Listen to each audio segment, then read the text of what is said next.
안녕하세요. 얼마 전에 출산 후 이혼까지 하게 된 30대 중반의 싱글맘입니다.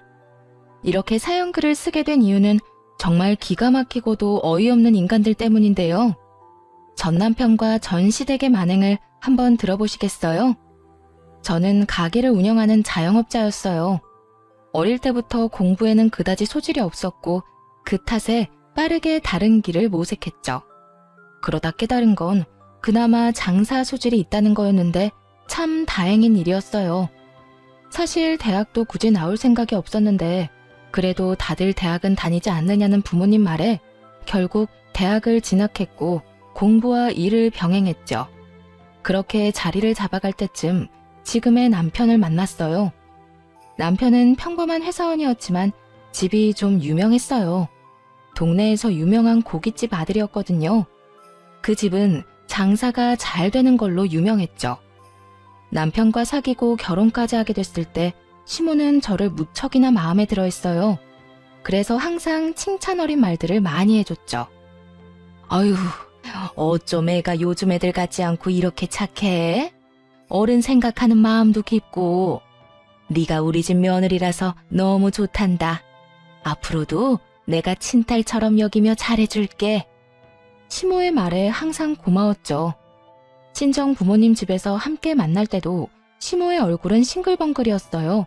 고급 주택에 딱 봐도 비싸 보이는 집에 살고 있으니 아마 부자라고 생각한 모양이에요. 그게 이유인지는 몰라도 친정집에서 시모를 한번 대접한 뒤로 더욱 예뻐라 하더군요. 우리 며느리예요. 마음씨도 곱고 애가 참 바르게 컸어요. 우리 아들이 아가씨를 참 잘 만났죠. 지인이나 친척분들에게 소개할 때도 칭찬 일색이더라고요. 하지만 시모와 함께하는 시간이 길어지면서 시모의 그런 말이 무엇을 의미하는지 점점 제대로 느낄 수 있었어요. 시모는 저를 좋아하는 것이 아니라 제가 줄지도 모를 돈을 좋아하는 거였다는 걸요. 하지만 이걸 깨달았을 때는 이미 결혼한 이후였고 시모도 처음에는 그리 과한 요구를 하지 않았으니 그저 이해하려고 노력했네요. 하지만 시모가 돈을 밝히는 정도는 생각보다 대단했어요. 저와 남편이 버는 돈은 비슷했는데 그 당시 친정으로부터 용돈을 따로 받고 있었거든요. 유일한 외동딸인데다가 부모님 두 분 모두 저에 대한 걱정이 많으셔서 이렇게 다 크고 결혼한 뒤에도 용돈을 따로 주시더라고요. 그 사실을 안 시모가 굉장히 좋아하더군요. 물론 처음에는 시모의 마음을 얻고 싶으니 선물을 종종 준비하긴 했어요. 어느 정도 값이 나가는 걸로요. 그런데 그걸 계속 바랄 줄은 미처 몰랐던 거죠.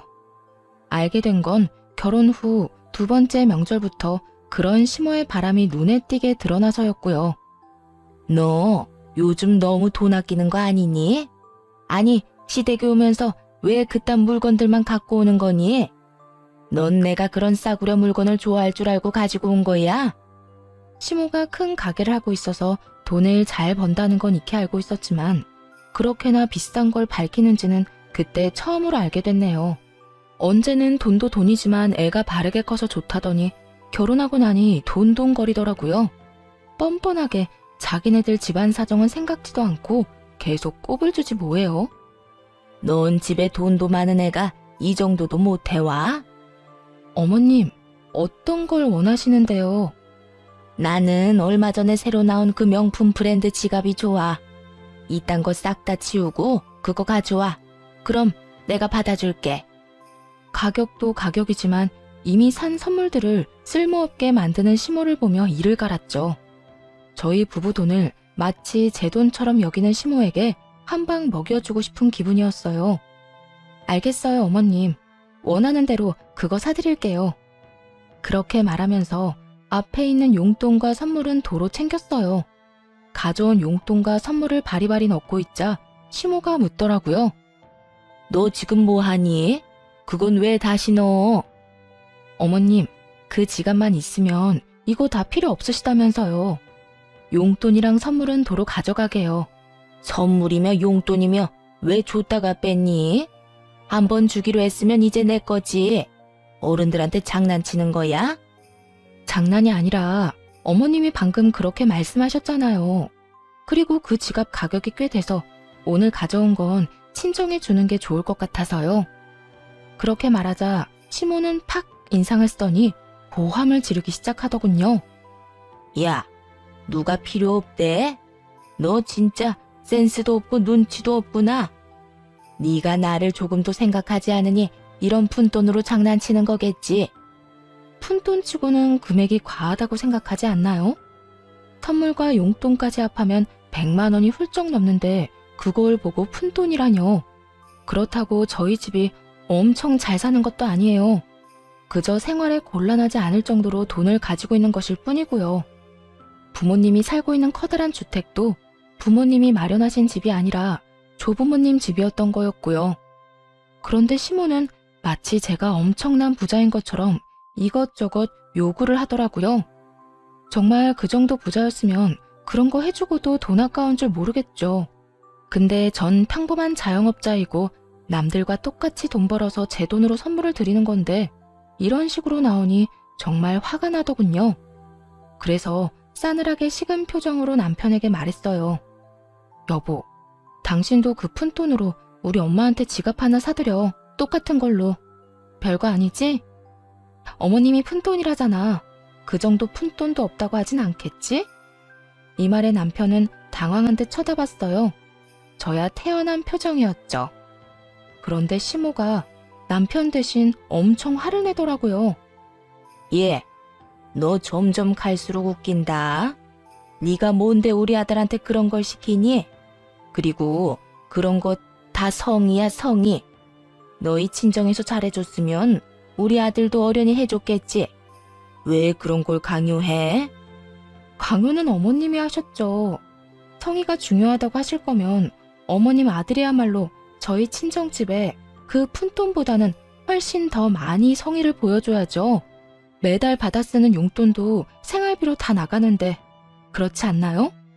그렇다고 어머님이 저희한테 용돈을 주시진 않잖아요. 그래도 그렇지. 그런 걸 남편한테 다 떠넘기면 어떡하니? 너는 생각이 있는 거야, 없는 거야? 그리고 집도 잘 사는 애가 그 정도 돈 가지고 왜 이렇게 발끈하는 거야? 어머님이 모르시나 본데 저희 돈 따로 각출해서 양가 부모님 용돈도 드리고 선물도 사드려요. 근데 어머님 덕분에 저희 명절에 매번 나가는 돈 규모가 커졌거든요. 그게 무슨 말이야? 네 돈으로 우리한테 이런 거 해주는 거 아니었어? 제가 그런 큰 돈이 어디 나서 해주겠어요? 어머님한테 이렇게 해드리는 것도 친정에 해드리는 거 줄여서 해드리는 거예요. 어머님이 200만 원 넘는 성의를 요구하셔서 친정 부모님은 50만 원 정도밖에 안 되는 성의를 받으시거든요. 그렇게 이야기하며 시모를 째려봤죠. 좋게 보고 싶어도 도무지 안 되더라고요. 이야기를 할수록 더 열받는 건 남편 놈이 지 엄마 말릴 생각은 안 하고 그저 태평하게 구경이나 하고 있다는 것이었어요. 그러다 남편에게 친정엄마에게 명품 지갑을 사주라고 하니 그제서야 당황해서 허둥대는 꼴이란 그저 웃기더라고요. 이게 성의를 보이는 용돈이 맞나요? 매달 100만 원씩 용돈 주시는 친정에는 50만 원 주고 마는데 어머님은 아무것도 안 해주시면서 200만 원 넘게 받아가시잖아요. 그래놓고 원하는 선물을 지정하시기까지. 그렇게 이야기하자 시모가 입을 꾹 다물더군요. 하긴 분리할 땐 묵비권이 최고 아니겠어요? 근데 어떡하나요? 지 아들놈은 당장 발등에 불이 떨어졌는데 여보, 나 진짜 더 이상 낼 돈 없어. 어떻게 이번에도 당신이 좀 해주면 안 될까? 그리고 장모님 비싸고 이런 거 별로 안 좋아하시잖아. 그런데 굳이 꼭 해드려야 돼? 이런 상황에서도 제게 떠넘기려는 듯 남편놈이 울상을 지으며 불쌍한 척을 하더군요. 그래서 냉정하게 말해줬죠. 안 좋아한다고 싫어하는 건 아니지. 비싸고 좋은 거 누가 싫어해? 우리 엄마도 비싼 거 좋아해. 다만 벌어서 저축해야 될 시기에 그런 식으로 우리가 돈 쓰는 거 별로 반기질 않아서 그러시는 거지. 다 우리 생각해서 용돈도 주시는 거고. 그러면 항상 했던 것처럼 하면 되잖아. 아니면 이 선물들 장모님한테 갖다 드리면. 근데 당신도 정말 염치 없다. 당신 부모님은 원하는 브랜드까지 골라서 명품 지갑 사달라고 당당하게 요구하는데 어떻게 우리 집에는 50만 원으로 퉁치자고 말할 수가 있어? 한두 번도 아니고. 내가 언제 퉁치자고 했어? 그냥 장모님이 그런 거 안 좋아하시니까 안 하는 게 낫지 않냐고 물어보는 거지. 그럼 당신 어떡할래? 둘 중에 하나 골라. 친정이랑 시댁 규모를 맞출 거면 어머님 걸 줄이는 게 나을까? 아니면 친정에 주는 걸 늘리는 게 나을까? 양가 똑같이 하게 되면 너도 그만큼 더 내야 돼. 지금도 내가 더 내고 있잖아. 왜 그렇게 빡빡하게 물어? 이때까지 잘했잖아. 그냥 그렇게 하면 되지. 그렇게 할 수 없도록 어머님이 말씀하시잖아. 여태껏 뭐 들었어? 이해가 안 돼? 아니면 내가 여기까지 이 사태를 끌고 왔다고 말하고 싶은 거야? 아니지. 너희 어머님이 갑자기 명품 요구해서 여기까지 온 거잖아. 저를 탓하려는 듯 입을 삐죽이는 남편놈을 보고 열이 받아서 시모를 뚫어져라 쳐다보며 말했죠. 아들은 그 푼돈이 없어서 아끼려고 이렇게 아등바등인데 어머님은 며느리 돈이라는 생각에 참 쉽게 쓰셨나 보네요. 앞으로도 그렇게 요구하세요. 더 큰 걸 요구할수록 저도 남편에게 더 많이 돈 내라고 요구할 테니까요. 그 이야기에 시모가 입술을 꽉 물더군요. 분리할 때마다 나오는 버릇인가 보죠. 그걸 보니 체증이 좀 내려가는 기분이었어요. 솔직히 이쯤 되면 그만하라고 말할 줄 알았거든요.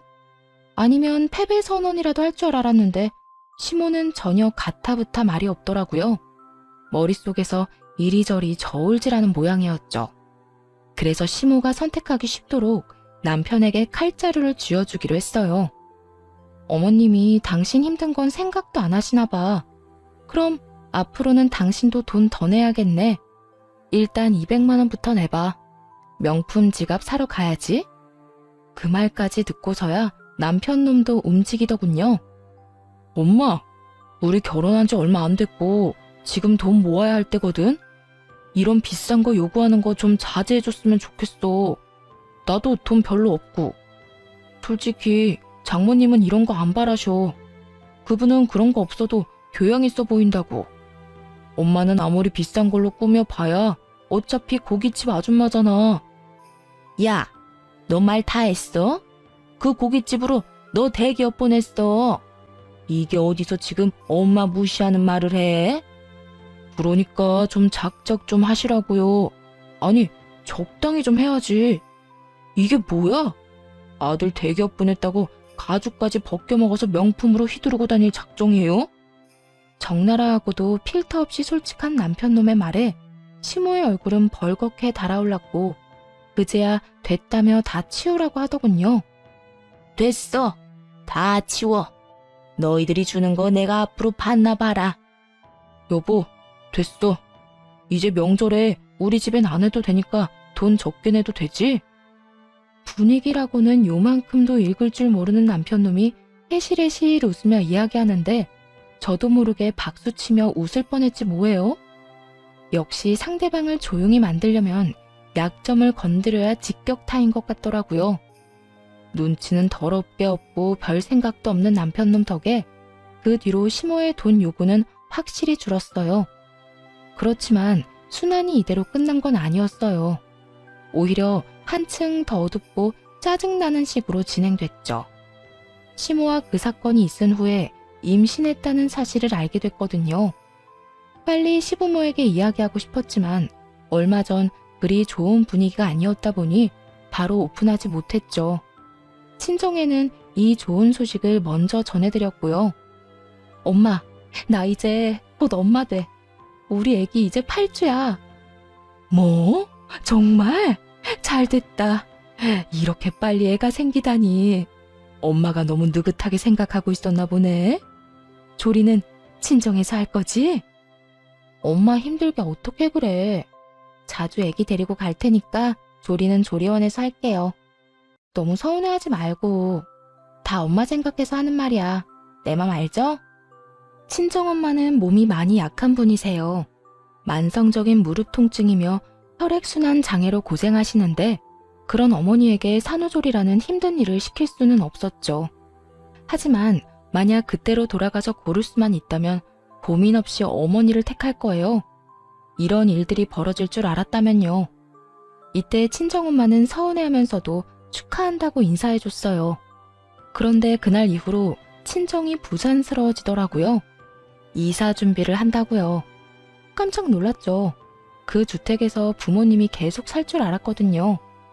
어디 마음에 안 드는 게 있거나 관리하기 힘들었나 보다 하는 생각을 했죠.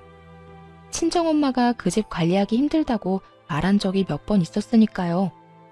차라리 같은 평수라면 아파트로 가고 싶다고요. 저야 주택이 더 좋았지만요. 친정 부모님이 이사 준비에 바쁜 이때부터였을 거예요. 시모가 저를 보는 눈빛이 달라졌다는 게 피부로 느껴지더라고요. 지난 명절에 명품 지갑 사건 이후로 시모가 저를 곱게 보지 않는다는 건 알고 있었지만 더 나아가서 아예 눈빛이 감시하는 것처럼 바뀌었더군요. 시모가 저런 식이니 애를 임신했다고 직접 전하기가 좀 꺼려질 정도였으니까요. 그 소식을 남편에게 말해달라고 부탁했을 정도면 말 다 한 거 아닌가요? 남편은 정말 아무 생각 없이 시댁에 가서 임신 소식을 전하고 왔더라고요. 그런데 그날 이후부터 남편도 뭔가 대면대면하게 변한 것 같은 기분이 들었어요. 이상하다 싶었지만 시모에게 싫은 소리라도 들었나 싶었죠. 그런 일이 한두 번도 아니었고 그 당시 신경 쓸 건 그거 하나뿐만이 아니었거든요. 친정에 임신한 걸 밝히고 한 달쯤 뒤에 친정엄마가 잠깐 보자며 저를 부르는 일이 있었어요. 호텔 레스토랑이었는데 약속 시간 맞춰 나갔죠. 그런데 그 자리에는 부모님 말고도 웬 남자 하나가 있더라고요. 딸, 인사해. 우리 집 리모델링 맡아주실 업체 사장님이셔. 사장님은 생각보다 젊은 분이었어요. 인사를 하고 앉으면 물었죠. 엄마는 엄마네 집 공사하면서 왜 딸을 불렀어? 아, 맛있는 거 사주려고? 아니, 엄마 작은 평수로 이사 가는 곳은 이미 리모델링이 다 된 집이라 조금만 고치면 돼. 이분은 너희 집 고쳐줄 분이시지. 엄마 살던 큰 주택 네가 들어가서 살아 앞으로. 엄마랑 아빠가 주는 출산 선물 어때? 서프라이즈 다 왔어? 이 아빠가 아무리 생각해도 말이지. 우리 딸이 지낼 집인데 거기서 살 사람 의견도 중요할 것 같아서 부른 거야. 식사하고 나서 두 사람이서 잘 이야기해서 집 예쁘게 고쳐서 써. 알았지? 정말 깜짝 놀랐어요. 그 집을 줄 거라고는 생각도 못했거든요. 어릴 때 할머니, 할아버지와 함께 3대가 그 집에서 같이 살았던 적도 있어서 꽤 정이 많이 붙은 집이었는데 그걸 선물로 준다니 감동이었죠. 그것 때문에 작은 평수로 이사 간 거야? 그렇게 안 해도 되는데. 그럼 명이라도 아빠랑 나 반반 할까?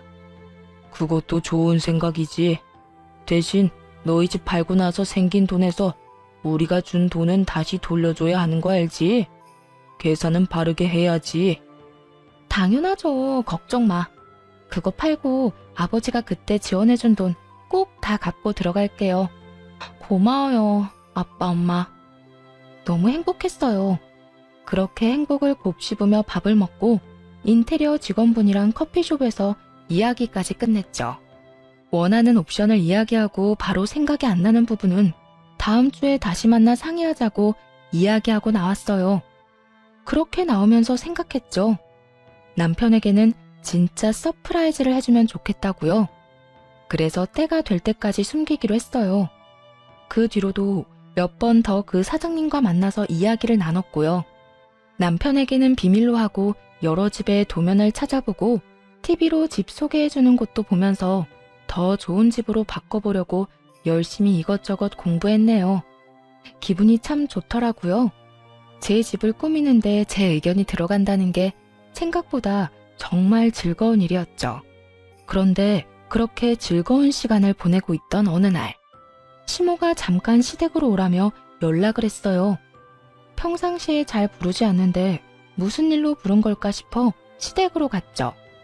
그런데 시댁 분위기가 착 가라앉은 것이 심상치 않더군요. 남편도 그 자리에 있기에 남편 옆에 가서 앉았어요. 그런데 엉덩이를 대고 앉자마자 시모가 탁자 위로 서류 봉투를 하나 탁 내려놓더군요. 얌전한 고양이 부뚜막에 올라간다더니 너 참 대단하네. 어떻게 시어머니랑 남편 몰래 남자를 만나고 다닐 수가 있어? 당황하기도 하고 뭔 소린가 싶어 봉투를 열어 안에 있는 사진을 확인했죠.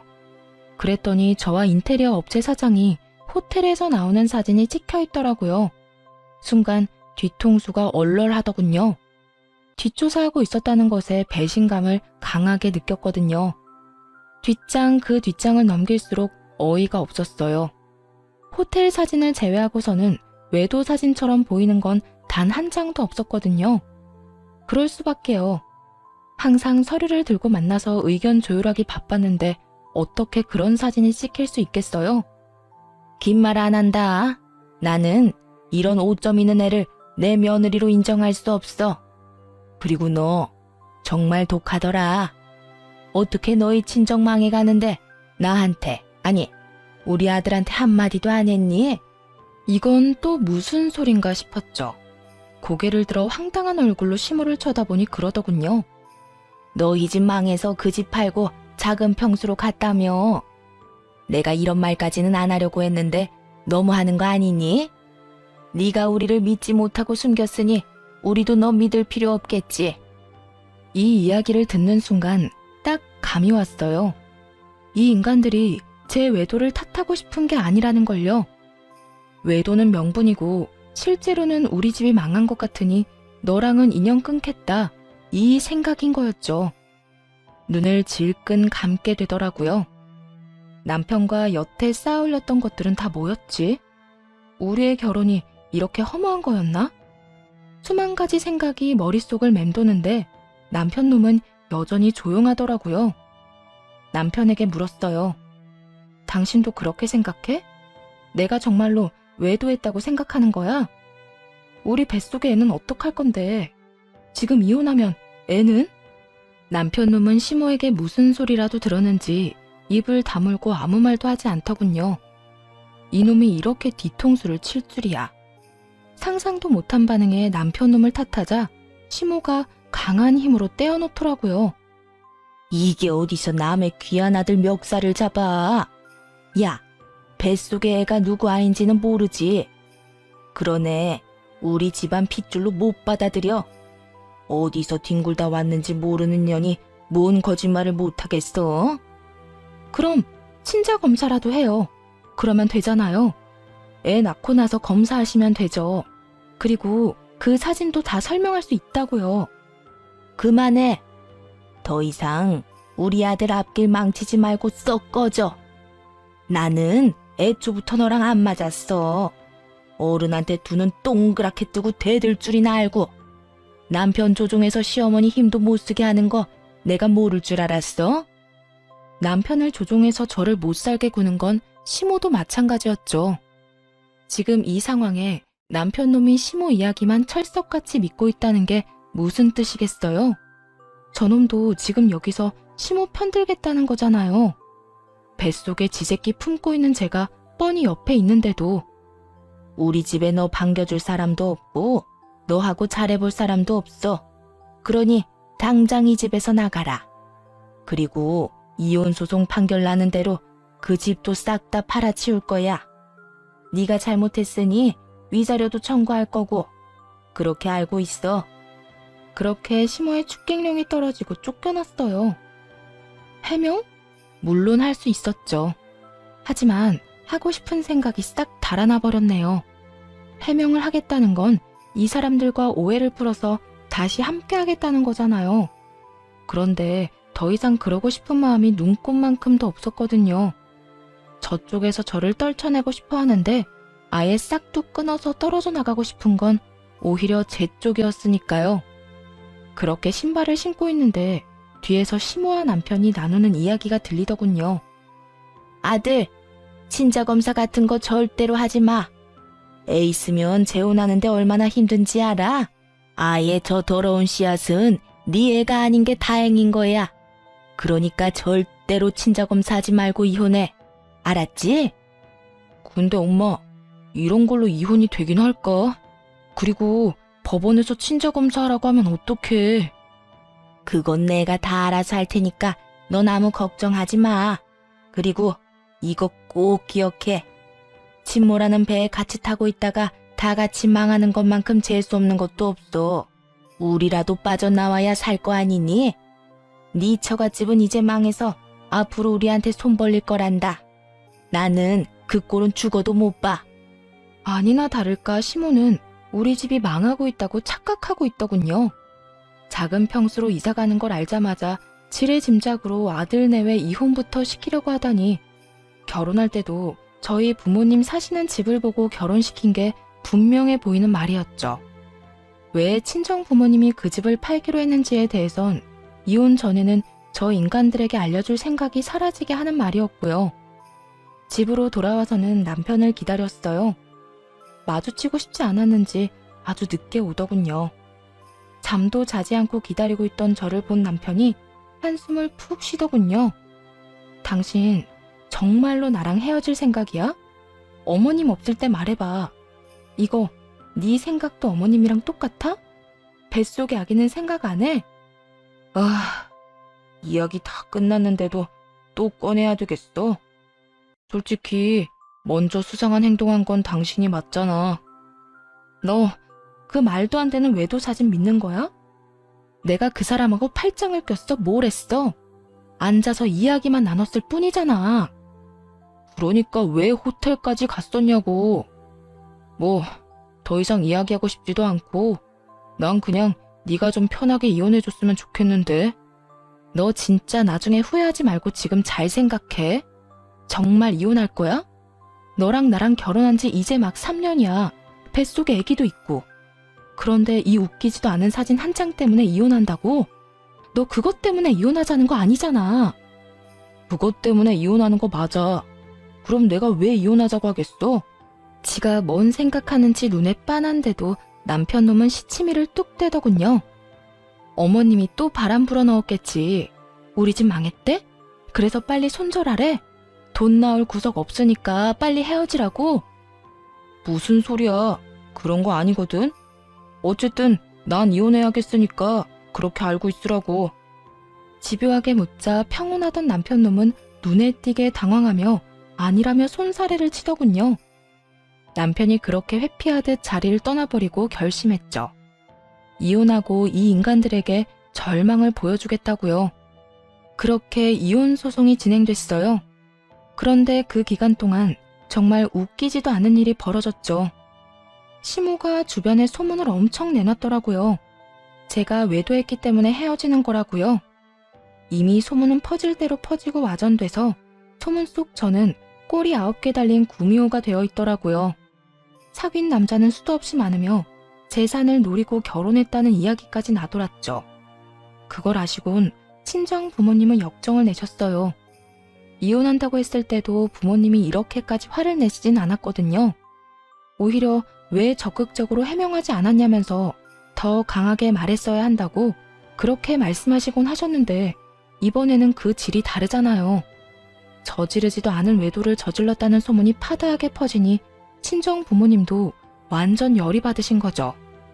너희 시어머니 도대체 뭐 하는 짓이니? 언제는 조용히 이혼해달라면서. 그런데 이제 와서 이런 식으로 헛소리를 퍼뜨려? 이 인간들이 진짜. 엄마, 그냥 놔둬요. 이혼하면서 자기들이 무슨 짓을 저질렀는지 똑똑히 알려주면 되니까.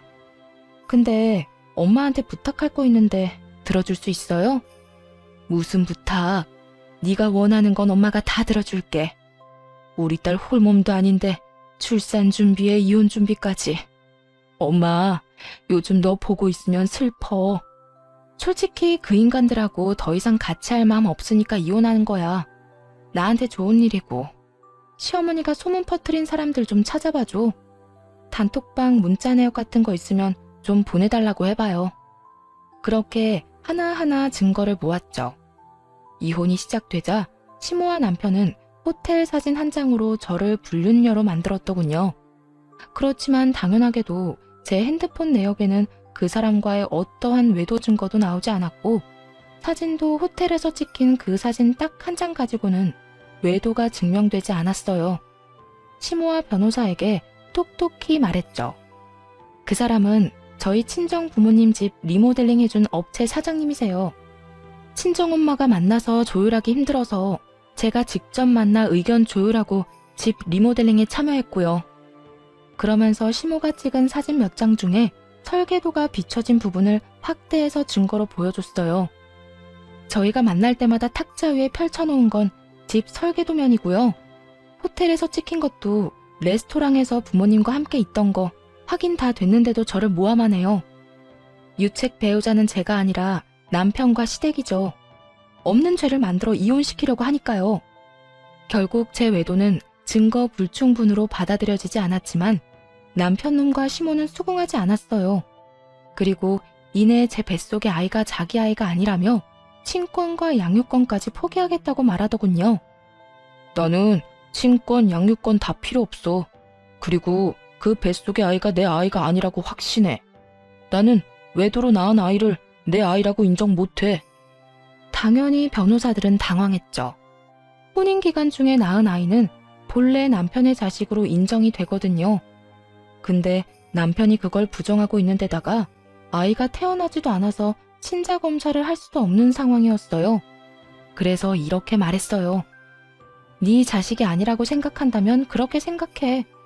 나도 이 아이 당신 자식이 아니고 내 자식으로 키울 거니까. 여기서 두 번 다시 아이에 대해 어떠한 권리도 주장하지 않겠다고 맹세해. 법적으로 아이에 관한 걸 모두 포기한다고 하라고.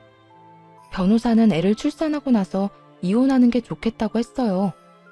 임신 중에 소송하면 친권과 양육권을 다투지 않는다고요. 그 바람대로인지 아이는 소송 중에 세상 밖으로 나왔네요. 시모와 남편 놈은 애를 보지도 않았죠. 어차피 이혼 소송을 하며 친권과 양육권도 가져오기로 생각했으니 상관없었지만요. 남편 놈의 면접 교섭권을 포기하라고 했고 대신 남편 놈은 양육비를 지급하지 않겠다고 했죠. 저도 그 사항에 합의했어요. 어차피 저 인간 자식으로 키울 생각도 없었고 재혼이라도 하면 친양자로 입양하는 방법을 써서라도 남편과 아이 관계를 완전히 끊어내게 만들 생각이었거든요. 그리고 남편은 그 모든 권리를 포기하기로 합의했고요. 한 줌의 후회도 없어 보이더라고요. 그렇게 이혼 소송이 끝나고 리모델링도 완성됐어요. 친권과 양육권에 대해서도 판결이 나왔죠. 남편은 친권, 양육권을 포기했고 제가 다 받아가는 것으로요. 애를 포기하면서 면접 교섭권까지 포기하더군요. 애 보러 오라는 말도 하지 말라는 뜻처럼 느껴져 기분이 굉장히 더러웠어요. 그리고 판결 난 날 바로 짐을 쌌어요. 리모델링이 된 집으로 들어가기로 했거든요. 시모는 제가 진짜로 나가는 건지 쓸데없는 물건을 가지고 가진 않는지 확인하려는 듯 제 옆을 서성거리더라고요.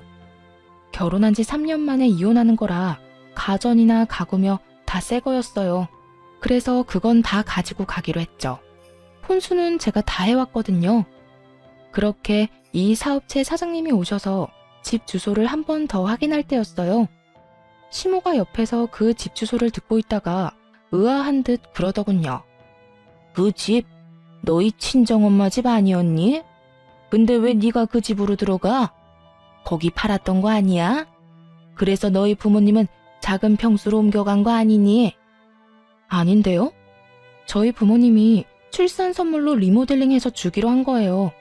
출산에 맞춰서 청소까지 끝나서 들어가는 거고요. 이혼했으니 이제 저랑 애랑 둘이서 살겠죠. 뭐? 너희 집 망한 게 아니었어? 넌 그런 걸 왜 말 안 했어? 그럼 그 집 명의가 설마 네 거야? 네. 아버지랑 공동 명의로 할까 고민 중이에요. 아쉽네요. 거기서 새 식구 알콩달콩하게 살 줄 알았더니 둘이서 살게 됐네요. 같이 살 사람이라도 빨리 구해봐야겠어요. 그렇게 말하고 있는데 시모가 부들부들 떨더군요. 남편 놈도 떨떠름한 표정으로 저를 쳐다보고 있었어요. 그 집을 너 혼자 쓴다고? 그럼 내가 왜 그 집까지 해가면서 그럴 리가 없어. 내가 왜 너랑 우리 아들 이혼을 시켰는데? 제 외도 때문 아니었어요? 하긴 그것도 사실이 아니었으니까요. 그냥 이혼시킬 명분이 필요했던 거잖아요.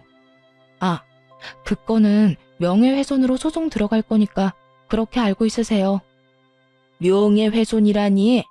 우리가 언제 그런 짓을 했다고? 주변 사람들한테 소문 다 내셨다면서요? 제가 외도했다고. 어머님이 단체 톡방에 다 퍼뜨리셨더라고요.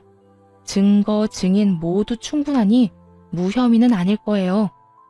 며느리 모함해서 이혼시킨 집인데 그 모함 2번이라고 못할까요? 선자리는 들어오려나 모르겠네요. 재혼 빨리 시키고 싶어 하더니. 이 말에 시모가 바락바락 우기더군요. 그게 왜 명예훼손이야? 나는 사실을 말한 것뿐인데. 이게 다 네가 말을 제대로 안 해서 벌어진 일이잖아. 서프라이즈 생각했거든요. 그리고 말 안 해서 결과적으로는 무척 다행스러웠죠. 당신네들 음험한 속내 알게 돼서 그대로 놔뒀으면 돈 뜯어내려고 안달이 났겠죠. 결국 명예훼손도 진행됐고 시모는 벌금형을 받았어요. 주변 사람들이 다 알게 됐으니 시모는 순식간에 피해자에서 가해자가 됐고요. 시모는 이 동네에서도 꽤 큰 가게를 운영했기에 아는 사람도 많고 단골도 많았는데 이 이야기는 순식간에 소문으로 번졌죠.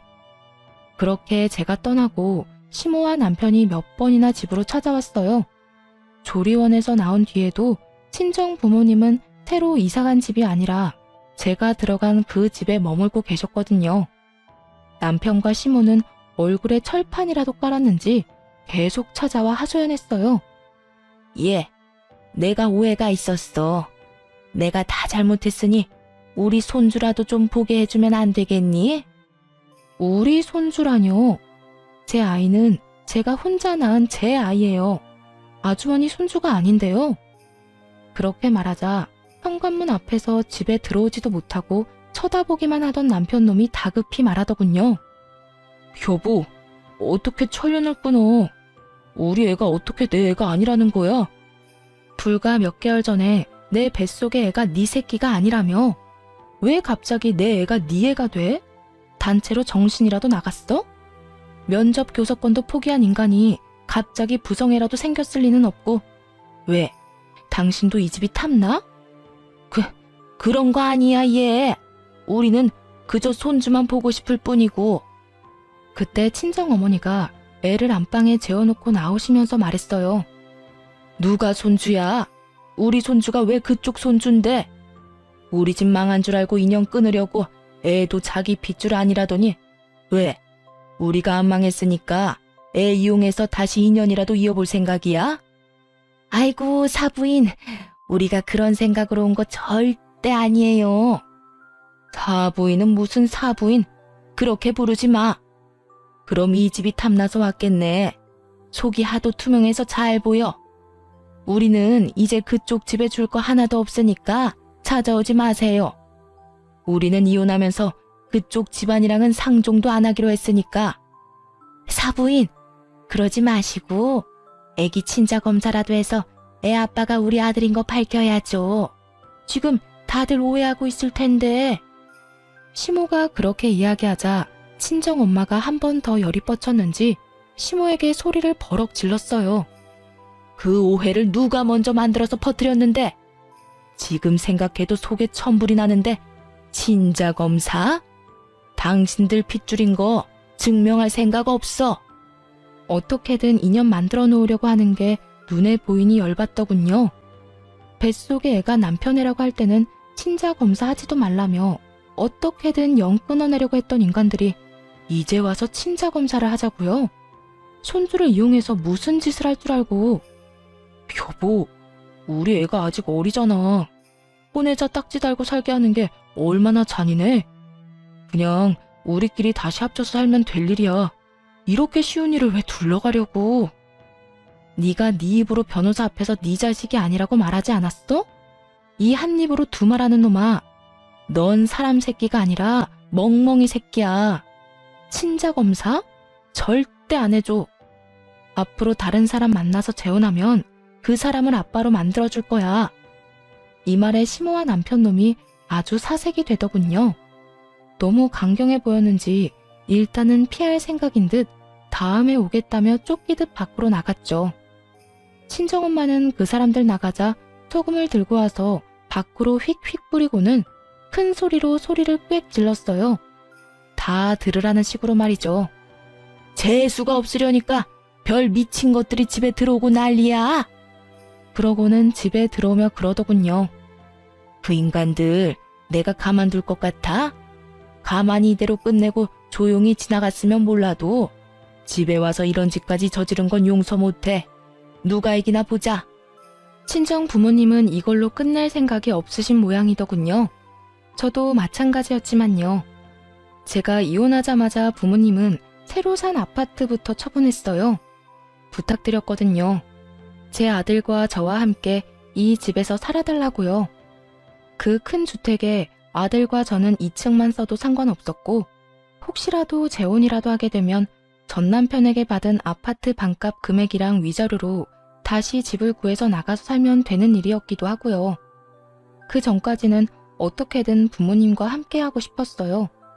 그걸 알고 부모님도 그 작은 평수의 아파트는 처분한 거죠.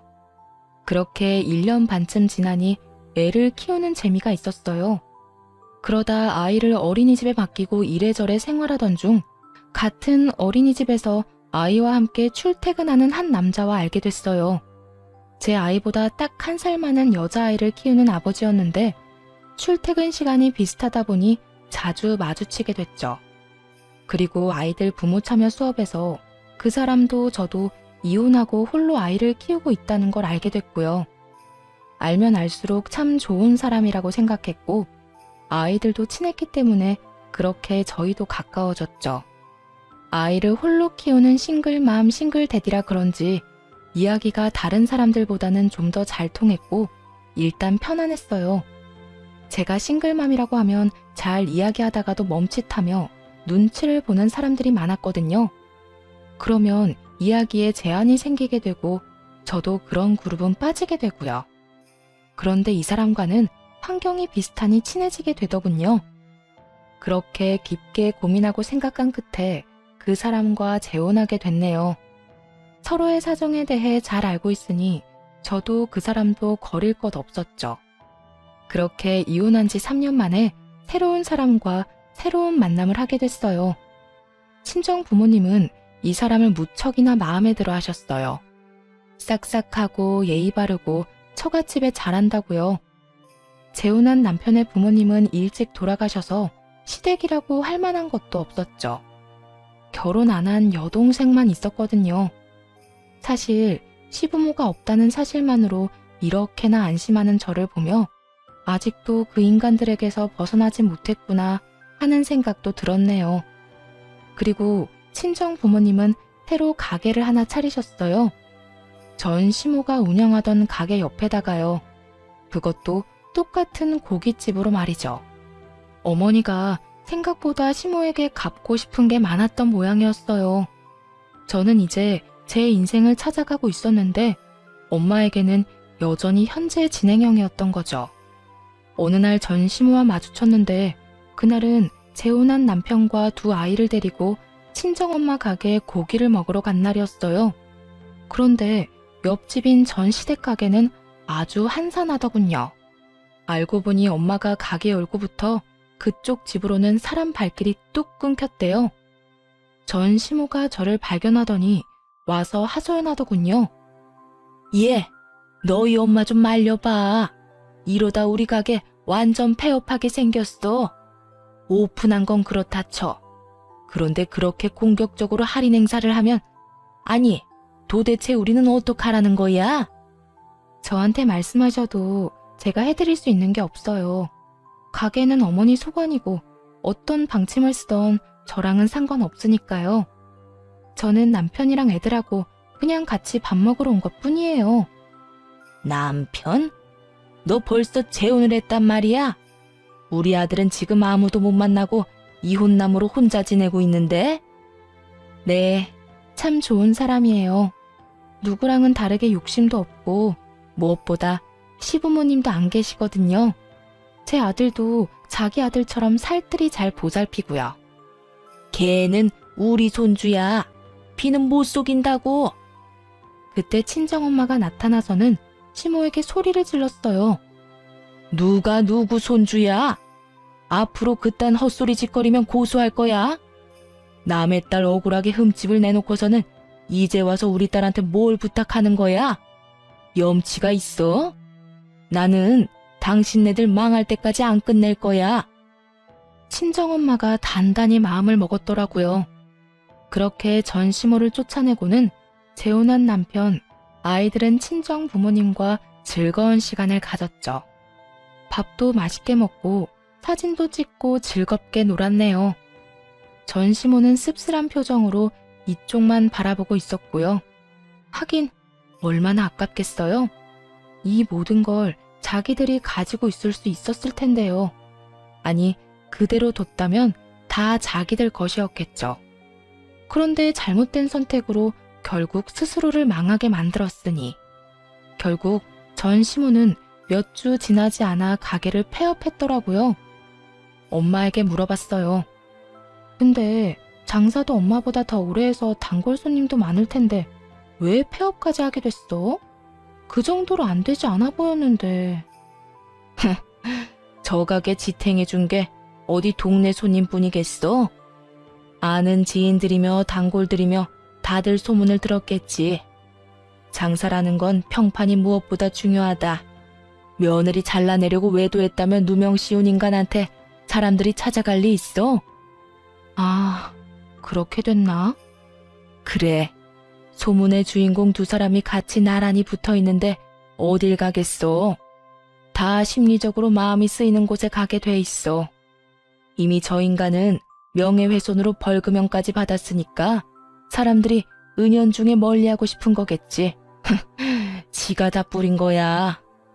그렇게 전 시모의 가게는 또 쫓겨나듯 폐업하고 사라졌어요. 돈돈거리면서 친정 이용하다가 망할 것 같으니 바로 발 빼려고 며느리한테 누명까지 씌우던 사람이었으니 결국엔 빠른 손절이 답이었다고 생각해요. 누가 날 이용한다 싶은 생각이 들면 빠르게 벗어나는 것도 방법이에요. 이야기 재미있게 읽어주셨는지 모르겠네요.